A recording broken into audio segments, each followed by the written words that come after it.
हम्म।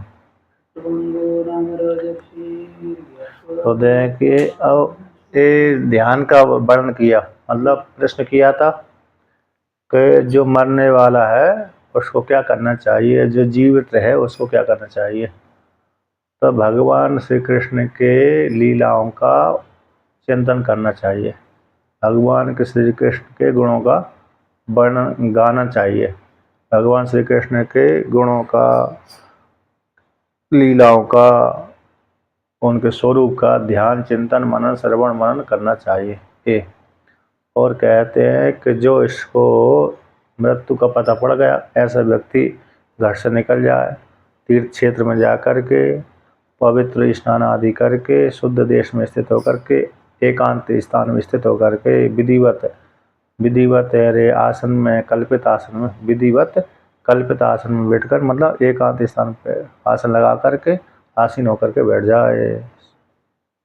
अब वहाँ पर जाकर क्या करे, ऐसे आसन लगा के बैठ गया तीर्थ क्षेत्र आदि में, मतलब कोई भी तीर्थ क्षेत्र हो अथवा एकांत हो, मंदिर आदि हो, मंदिर आदि में एकांत स्थान में हो, क्योंकि मंदिर में भी ध्यान लगाने की वो नहीं है। मंदिर में बहुत सी व्यक्तियों को लग जाता है, बहुत से नहीं लग जाता। जहाँ पर भीड़ वाला मंदिर समाधि के स्थान ध्यान लगाने का नहीं है, भक्ति करने का तो है। भीड़ वाली क्षेत्र में भक्ति तो हो सकती है लेकिन ध्यान नहीं लगा सकते, समाधि नहीं लगा सकते। तीर्थ क्षेत्र जहाँ पर भीड़ होती है, नदी नदी जहाँ पर स्नान घाट आदि होते हैं, वहाँ भी नहीं लगा सकते, क्योंकि व्यक्ति स्नान करने आते रहते हैं, सुर मचाते रहते हैं, मंदिरों में घंटी बजाते रहते हैं। तो वो मंदिर है तीर्थ जहाँ पर एक अरे आम पब्लिक ज़्यादा जाती, वो समाधि का स्थान नहीं है। समाधि का स्थान है तो जहाँ पर कोई जाए ना, एकांत रहे, जैसे कमरा हो गया, शोर आदि ना सुनाए, गुफा आदि हो गई, ना तो ऐसा कोई आश्रम हो या एकांत स्थान हो, जंगल आदि हो, जो भी है एकांत होना चाहिए, शोर आदि नहीं सुना चाहिए। स्त्री विविक्त बोलते ना, विविक्त स्थान यानी स्त्री पुरुषों से रहे, स्त्री पुरुष वाले स्थान से रहे, मतलब जहाँ पर ज़्यादा भीड़ ना हो ऐसे स्थान में। तो वहाँ पर जाकर के कहते हैं मन के द्वारा अभ्यासेत किसको, शुद्धम परम त्रिविध ब्रह्माक्षरम, 3 अक्षर वाला जो ब्रह्माक्षर अक्षर ब्रह्म है उसका शुद्ध मन से युक्त होकर के अभ्यास करे। और फिर कहते हैं जित श्वासो मनो यच्छेत, जित श्वास हो करके, जित है प्राणायाम के माध्यम से श्वास को जीत करके मन को रोके, प्राणायाम पूर्वक मन को रोक लेता है जित, तो प्राणायाम पूर्वक मन को रोके और उस मन में, जीते हुए मन में निरंतर ब्रह्म बीज अविस्मरण, निरंतर ब्रह्म बीज का स्मरण करता रहे। ओ एतदालम्बनम श्रेष्ठम एतदालम्बनम परम एतदालम्बनम ज्ञात्वा ब्रह्मलोके मयेति समस्तम व्यस्तम शरणदा त्वाम गृह्णाति ओमिति पदम। ये मंत्र है। तो इस प्रकार से इन यहाँ पर वर्णन करिए, ओम ओम जो है सगुण और निर्गुण दोनों का ही बोधक होता है, प्राप्ति का साधन है। ऐसे ओमकार का निरंतर चिंतन करता रहे। नियच्छेद विषयेभ्यो छान्मनसः बुद्धि सारथिः मनः कर्मभिराक्राक्षिप्तं शुभार्थे दारेद्धिया। कहते हैं अब यहाँ पर नियच्छेद या नियच्छेद नियमन कर ले, विषयों से हटा ले। कहते अक्षों को, अक्षान यानी इंद्रियों को विषयों से हटा ले, निवृत्त कर ले। और कहते बुद्धि सारथी मनसा, बुद्धि को सारथी बना करके उस मन के द्वारा, मन को क्या कर दे, मन को इंद्रियों को मन के माध्यम, बुद्धि को सारथी बना करके बुद्धि से युक्त होकर के इन इंद्रियों को विषयों से हटा ले। और फिर विषयों से हटा करके वह मन के द्वारा, इंद्रियों मन के द्वारा ही वो अंतःकरण के बुद्धि को सारथी बना करके मन के द्वारा अक्षों को, इंद्रियों को विषयों से हटा ले, रोक ले। वो कहते हैं जो मन अब हटा लिया, मन बुद्धि को सारथी बना करके, अतः बुद्धि की सहायता लेकर के, बुद्धि और मन एक ही हो गए, भेद नहीं है। तो ऐसे उस मन को रोक ले। और बुद्धि तो निश्चय हो गया, बुद्धि को सारथी मतलब हो गया कि इस ये कार्य बुद्धि सार्थी कार्य होगा, यदि ऐसा गलत चिंतन करूँगा तो मेरे को फल की प्राप्ति नहीं होगी, तत्व की प्राप्ति नहीं होगी। और इस प्रकार से भगवान का भजन करेंगे तो तत्व की प्राप्ति होगी। कहते मनः कर्म भीर आक्षिप्तम, जो मन कर्म वासना में युक्त था, किसमें युक्त था? कर्म वासना में युक्त था। उस कर्म वासना में आक्षिप्त मन को वहाँ से हटा करके शुभार्थ धारित दिया। शुभ में इन शुभ कौन होगा? परमात्मा की प्राप्ति, शुभ के लिए, कल्याण करने के लिए। तो इस प्रकार से बुद्धि के माध्यम से चिंतन करे, मंगलमय स्वरूप में लगाए। भगवान का जो शुभ अर्थ है, शुभ कल्याणकारी विषय का चिंतन करते बुद्धि के माध्यम से। मन को सकाम कर्म से हटा करके निष्काम परमात्मा की प्राप्ति में लगा दे। बुद्धि से युक्त होकर, ज्ञान से युक्त होकर के चंचल मन को रोक ले और भगवान के स्वरूप में लगा दे। तो धारित इस प्रकार से धारण करे, शुभ अर्थ में बुद्धि के द्वारा धारण करे, वहाँ से हटा करके, विषय वासना से हटा करके शुभ में युक्त कर दे बुद्धि के माध्यम से, ज्ञान के माध्यम से।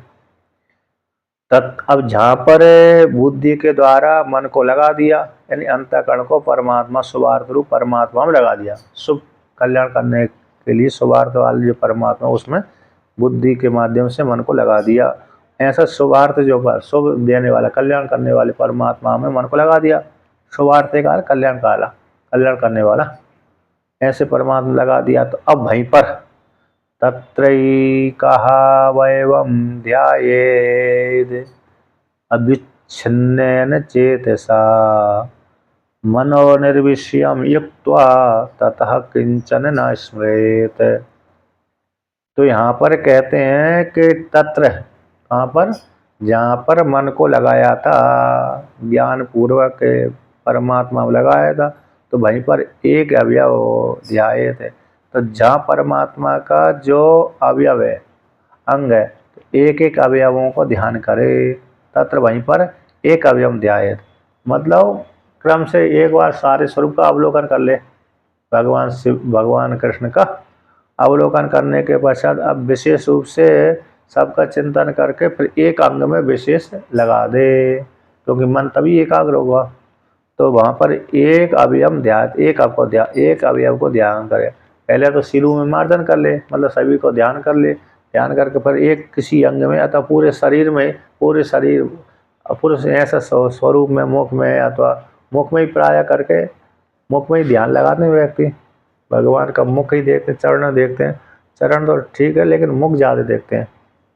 चरणों में भी ध्यान लगाते हैं, लेकिन मुख का तरफ ज़्यादा ध्यान लगाते हैं। तो मुख में ध्यान लगाते हैं, अथवा जिस किसी एक अंग में ध्यान लगा दे, मन को लगा दे। कहते अविच्छिन्न चेतसा, विच्छिन्न, उच्छिन्न माने नष्ट। अभी इस भगवान का लगा ली, अभी इस अंग में लगा ली, दूसरे चरण में दूसरे में लगा, तीसरे चरण में तीसरे लगा, नहीं, ऐसा ना कर। अविच्छिन्न चेतसा, यानी एक भगवान में लगाया, दूसरे भगवान का चिंतन न करे। राम में लगाया तो कृष्ण का चिंतन न करे, कृष्ण का लगाया तो राम का चिंतन न करे। तो जिस भगवान में लगाया उसी भगवान का चिंतन करता रहे। कहते अविच्छिन्न चेतसा, छिन्न से रहे, दूसरी मन में कोई कामना न उठते रहे, दूसरे भगवान भी न आते रहे। तो मन को निर्विषयम युक्त्वा, मन को विशेषित रहित करके, कहते तथा इस प्रकार से हो गया तो किंचनम न स्मरेत, दूसरे का चिंतन न करे। निर्विशेष युक्त हो गया, तो जब निर्विशेष युक्त होगा, दूसरे का चिंतन नहीं करता, आत्मा का चिंतन करता, तो तते परमम पदम विष्णु। और कहते ऐसे जब मन में दूसरा कोई वासना नहीं उठ रही, परमात्मा के चिंतन करे, उस काल में विष्णु का जो परम पद है, उस परम पद को प्राप्त किया जाता है। जहाँ पर जाकर के, जहाँ पर जाकर के उस पद की प्राप्ति हो जाने पर मनो प्रसिद्धति, प्रसन्न हो जाता है। ठीक है ना? विष्णु भगवान का जो परम पद है, उसको प्राप्त करके मन कैसा आनंदित हो जाता है। रजस्तमोभ्यामाक्षिप्तम विमूढ़म मनः मन आत्मनः यच्छेद धारणयः धीरो हन्ति तते कृतम मलम। कहते हैं जहाँ पर किसी एक अंग विशेष में, जहाँ पर भगवान विष्णु के स्वरूप का पूरा ज्ञान हो गया तो वो प्रसन्न हो गया। तो एक अंग विशेष में जहाँ पर ध्यान लगाया है, ऐसे मन को एकाग्र करके, कहते जो आत्मा में जो मन लगाया है अथवा अपना जो मन है उस मन को रजस्तमोभ्याम आपक्षिप्तम मूढ़म मन विमूढ़ मन है। कहते हैं रज और तम के द्वारा आक्षिप्त जो विमूढ़ मन है उस मन को वहां से हटा कर आत्मा में लगा दे। क्या कर रहा लगा दे? कौन लगा? धीर बुद्धिमान है अपनी आत्मा में लगा। धीर बुद्धिमान आत्मा अपना जो धीर बुद्धिमान का जो मन है अथवा आत्मा में लगा दे। तो कहते हैं रज और तम से आक्षिप्त है, रजो और तम से आक्षिप्त मन है। तो आक्षिप्त मन है तो ऐसे भी मोहित हो गए मन, उस मन को वहां से हटा दे, हटा करके, है ना। तो कहते धीरज से वहां से हटा कर और फिर कहाँ पर लगाए? धीरो ये अच्छी धारणा है जिस किसी क्षेत्र में भगवान के किसी एक क्षेत्रों की धारणा करे। और कहते धारण करके जब धारणा करेगा मन एक स्थान पर लगाएगा तो एक स्थान का धारणा मतलब निधिध्यासन, तो निरंतर चिंतन करता रहेगा। तो ऐसे धारणा के द्वारा क्या कहते हैं, यह जो धारणा बन गई तो उस काल में तत्कृतम धारणा के द्वारा किया हुआ करने कारण तो जो विक्षेप है, रज है, मल है, रज है, तम आदि है, विक्षेप है, मल है, उस मल को हंती क्या कर देता है? हंती कर देता है, नाश कर देता है। जब भगवान का स्वरूप का ध्यान करता है तो उस काल में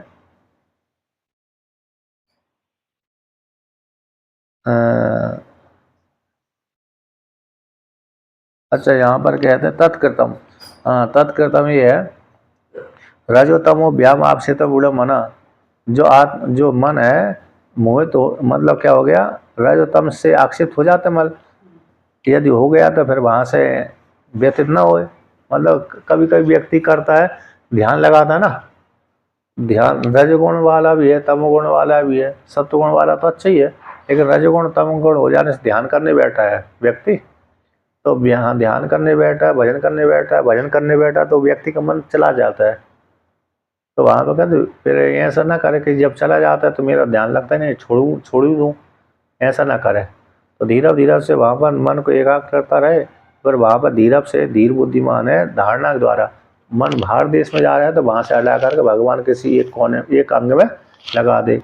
और लगाने के पश्चात कैसे धीरज से जब लगा देगा तो मन बस में एकाग्र होता रहेगा। शनै कंता शनै पंता है ना, शनै उस मन धीरज से धारणा के द्वारा एकाग्र होने लगेगा। तो एकाग्र हो जाने से तत्कृतम मलम किसके द्वारा किया गया? मल रजोगुण और तमोगुण के द्वारा जो मल हो गया था, रजोगुण के द्वारा और तमोगुण के द्वारा जो मल बन गया था। मल मतलब चंचलता है, काम है, क्रोध है, लोभ, अज्ञान आदि जो मल है, अविद्या आदि जो मल है, उस मल को वह धीर का धारणा के माध्यम से ईश्वर के एक किसी अंग विशेष में, तो ईश्वर के प्रति अंग्रह उपासना हो गई, सगुण उपासना हो गई, सगुण साकार रूप में हो गई, अंग्रह रूप से चिंतन मन के द्वारा हो गए।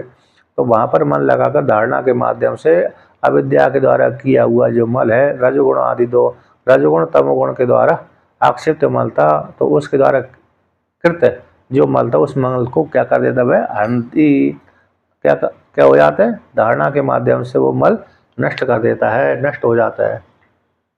धारणा के माध्यम से धीरे धीरे सीधे चिंतन करेगा तो देर का मल अपने आप ही समाप्त होता रहेगा। जैसे भोजन है, भोजन जब करने लगता है व्यक्ति उसी काल में भूख भी समाप्त होने लगती है। पहले भोजन करके निपट जाता है, भूख समाप्त होती है, ऐसी बात नहीं है। जिस काल में भोजन करने लगता है उसी काल में भूख भी समाप्त होती रहती है। यस्याम संधारिये मरणायाम योगिनो भक्ति लक्षण आसु संपद्यते योग आश्रयम भद्रमीक्षतः। कहते हैं यस्याम संधार्यमाणायाम योगिनो, कहते जो योगी है जिससे जहाँ पर जिस अवस्था में जिस स्थान में यस्याम जिसमें जिस धारण जिस संधार्य माणायाम यस्याम जहाँ पर धारणा के द्वारा जिस स्थान में धारणा की गई है, जिस किसी अधिष्ठान में जिस किसी स्थान भगवान के किसी अंग विशेष में धारणा की गई, ऐसे धारणा की प्राप्ति हो जाने, धारणा की सिद्धि हो जाने पर, सप्तमी में है ना, धारणा की सिद्धि हो जाने पर, धारणा की प्राप्ति हो जाने पर, एकाग्र हो जाने पर, अर्थात वहाँ पर मन का एकाग्र हो जाने पर योगियों का कहते हैं भक्ति लक्षण, जो ऐसे योगी हैं उनकी धारणा सिद्ध हो जाने पर भक्ति लक्षण जो योग है उस योग की प्राप्ति हो जाती है। और कहते हैं योग शीघ्र ही संपद्यते, आश्रयम कहते हैं भद्रम ईक्षता, योग की आश्रय, योग का आश्रय, आश्रय वाला जो परमात्मा है, आश्रय वाला जो परमात्मा है, कल्याण स्वरूप है, उसका भी ज्ञान हो जाता है। भगवान को आश्रय लेकर के, अतः ऐसा कर लीजिए।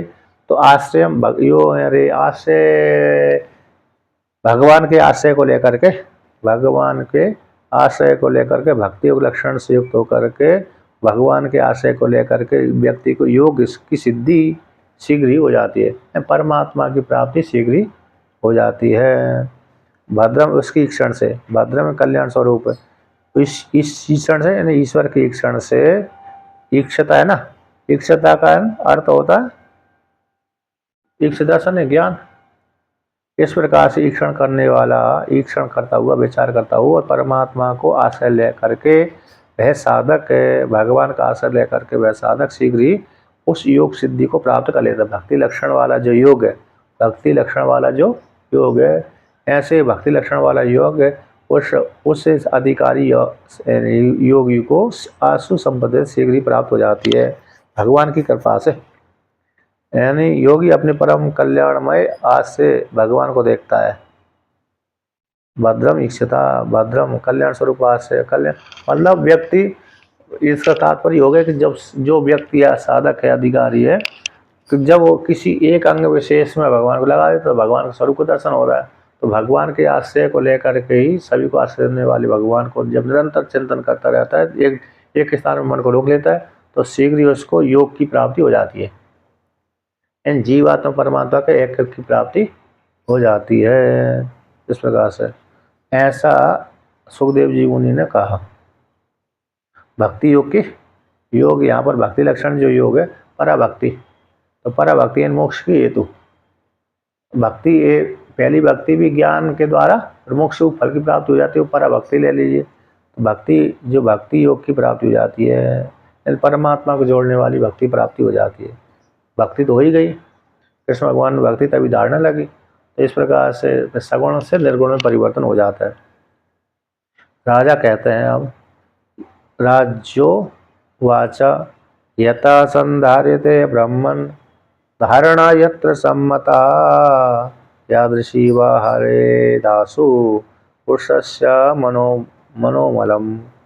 हे ब्राह्मण, यथा जिस प्रकार से धारण की जाती है, लगाई जाती है, जहाँ पर धारणा लगाई जाती है सभी ऋषि मुनियों को सम्मत है। इस ऐसे तो याद ऋषि किस प्रकार से वो धारणा लगाई जाती है, किस प्रकार की होती है, किस प्रकार से लगाई जाती है, तो उससे कहते हैं, उससे क्या, उससे जब इस प्रकार से लगाएगी तो ऐसे पुरुष का जो मनोमल है क्या आंसू शीघ्र ही हरे शांत हो जाता है।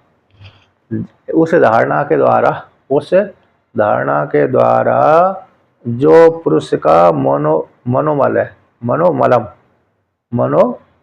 तो मन का जो मल है नाश, शांत हो जाता है और शीघ्र ही परमात्मा की प्राप्ति हो जाती है। मन का जो मल है उसको शीघ्र ही हरे मतलब शीघ्र ही नष्ट हो जाता है। तो जब शीघ्र ही नष्ट हो गया तो जहाँ मल है ही नहीं है तो फिर क्या हो जाएगा, परमात्मा की प्राप्ति हो जाती है।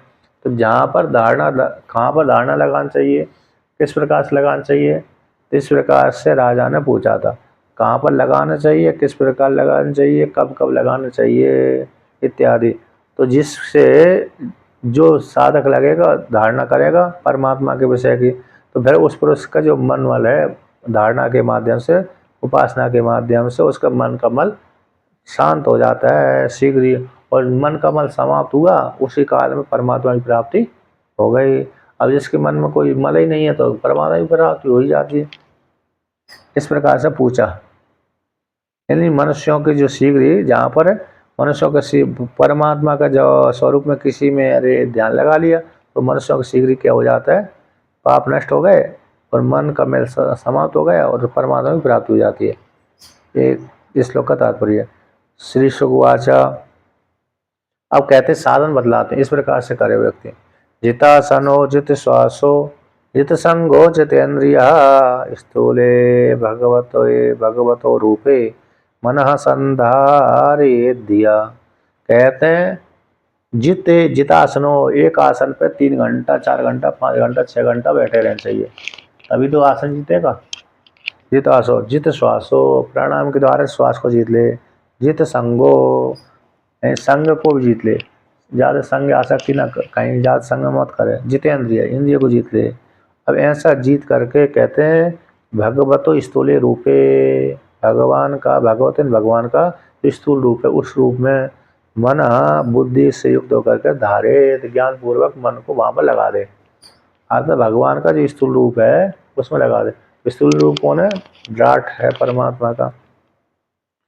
विशेषस्तस्य ध्येयोऽयं स्त्विष्टश्च स्त्वीयसाम् यत्रेदं दृश्यते विश्वं भूतं भव्यं भवच्च सत्। कहते हैं विशेष रूप से परमात्मा का जो विशेष रूप है उसमें है परमात्मा तस्य परमात्मना, उस ईश्वर का जो विशेष देह है, अयम है जो विशेष देह कैसे स्त्वीयसाम स्तविष्ठा, स्थूल में से स्थूल, स्थूल पदार्थों के मध्य में ये स्थूल पदार्थ है ना।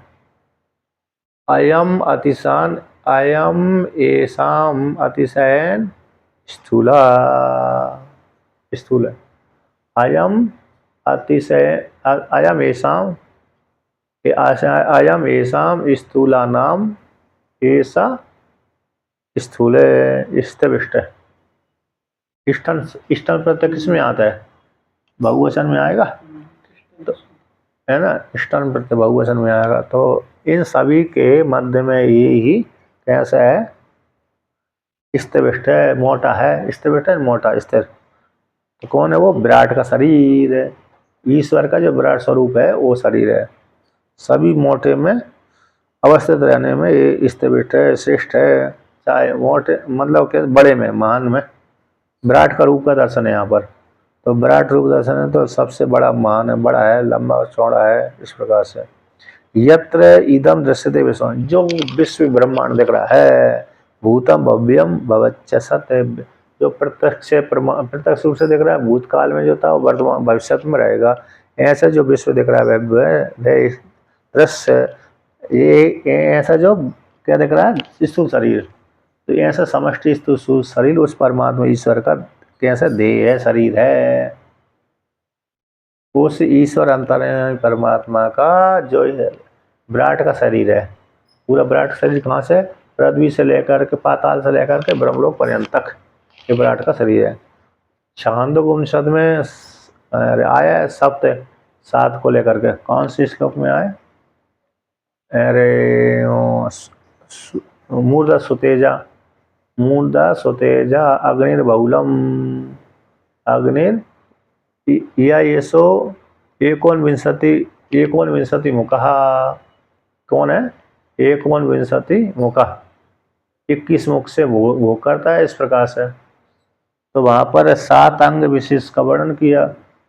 पृथ्वी के ऐसे पाद है, और पुरुष की दूसरी है ना, पेट समुद्र बस्ती स्थान है, मूत्र स्थान बस्ती है, इस प्रकार से वर्णन की। मूत्र स्थान बस्ती है, उरूपा, उरु अरे पृथ्वी हो गई, पैर पैर पृथ्वी हो गई, अरे बस्ती स्थान वो हो गया, कौन हो गया? अरे समुद्र हो गया, सूर्य चंद्रमा नेत्र हो गए, इस प्रकार से जान लेना चाहिए। वहाँ पर आया तो ऐसा ही जो विराट का स्वरूप दर्शन है, तो भैया जहाँ पर जिससे इस जो सारे विश्व दिख रहा है वो कहते जिसका देह है, किसका है? ईश्वर अंतर्यामी परमात्मा का देह है, इस प्रकार से कहा। तो ऐसे उस देह में, उस शरीर में, ऐसे उस शरीर में क्या करे? साधक मन को एकाग्र किसी एक अंग विशेष में। अब कहते हैं अंड को से शरीरस्मिन् सप्तावरण संयुते वैराजः पुरुषो योषौ भगवान धारणाश्रय। ये ही भगवान धारण के आश्रय है। यहाँ पर धारणा लगाना चाहिए।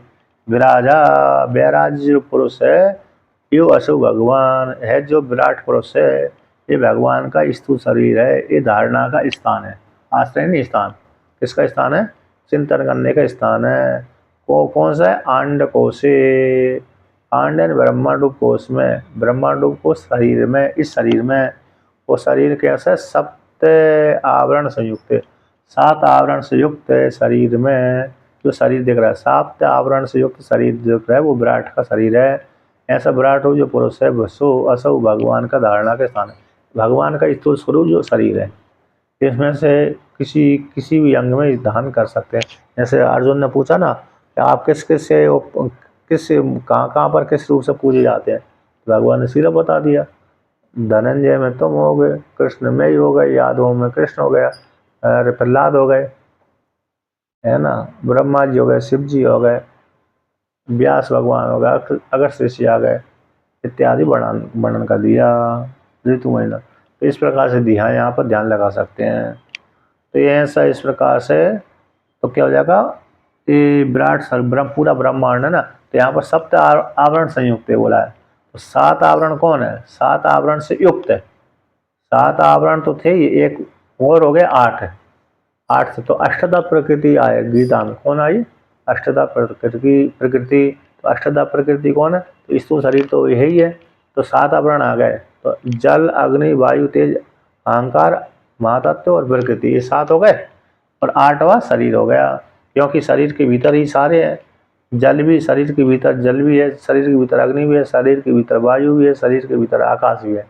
और शरीर के भीतर ही अहंकार है, और शरीर के भीतर महातत्व है, और शरीर के भीतर प्रकृति है, क्योंकि प्रकृति से तो ये उत्पन्न हुआ।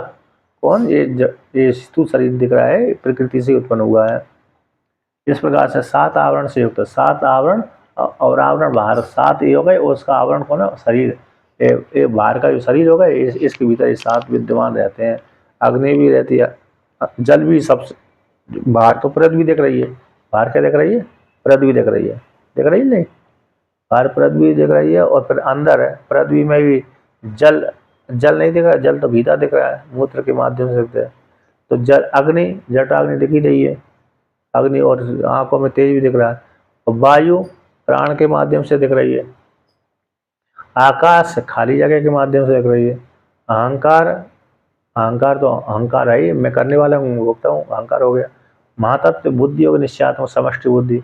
और प्रकृति, प्रकृति जो सांख्यों की प्रकृति है उसमें अथवा यही हो गए अष्टधा प्रकृति, मतलब यही परमात्मा की शक्ति, ईश्वर की शक्ति। सांख्य प्रकृति में नहीं लेना, सांख्य प्रकृति ना लेकर के यहाँ पर ईश्वर की प्रकृति का लेना। ईश्वर की प्रकृति, ईश्वर की माया, ये हो गया। माया बिंबो वशीकृत्य तम स्या सर्वज्ञ ईश्वरा। मायाम तो प्रकृति विद्यात माइनम तो महेश्वरा, ये श्रुति यहाँ पर आ गए। तो ऐसी जो माया को तो प्रकृति जानो, तो ईश्वर की जो माया है उसके द्वारा जो अहंकार महातत्व आदि उत्पन्न पंच महाभूत। तो ये स्थूल शरीर आवरण होगा बाहर का, इसके भीतर जल अग्नि वायु तेज आकाश और अहंकार महातत्व प्रकृति, ये 7 उसके आवरण है, 7 घेरों से घिरी हुई है। ऐसे उस शरीर के भीतर जो शरीर वो शरीर से सहित है, ये 7 है, तो 8 हो गए। 8 प्रकृति, 8 तत्व, 8 प्रकृति से युक्त होकर के भगवान शिव पूजित होते हैं। ये भगवान शिव जी के ये रूप है। इसलिए 5 तत्वों के 5 लिंग है वहाँ पर। दक्षिण भारत में देखें, कांचीपुरम में, शिव कांची में पृथ्वी तत्व है। जम्मू त्रिची शहर है, और जम्मू केश्वर और श्रीरंगम है नज़दीक, वहाँ पर त्रिची शहर है, तो जम्मू केश्वर है, तो वहाँ पर जल तत्व है। और जहाँ पर त्रिवर्णला मलई है ना, त्रिवर्णला मलई, तो वहाँ पर रमण महर्षि तपस्या करी, तो वहाँ पर अग्नि तत्व है। काला तिरुपति बालाजी जाएंगे ना, तो सबसे पहले कालास्थी पड़ता है, तो वहाँ पर वायु तत्व है। और चिदम्बरम जाएंगे ना, चिदम्बरम, तो वहाँ पर आकाश तत्व है। और सूर्य चंद्रमा सामने दिख रहे हैं, तो आत्मा हमारे हृदय बैठी हुई, तो गोकर्ण में आत्मलेश्वर। ऐसी 8 प्रकृति, 8 रूपों को धारण करके शिव जी कल जगत का कल्याण करते हैं। तो यहाँ पर ऐसे विराट रूप शरीर के किसी भी अंग में धारणा कर सकते हो, इस प्रकार से वर्णन किया है। कि नहीं? आगे चले करें, भगवान के पूरे अंग को वर्णन, चलो अंग खाली कर देते हैं।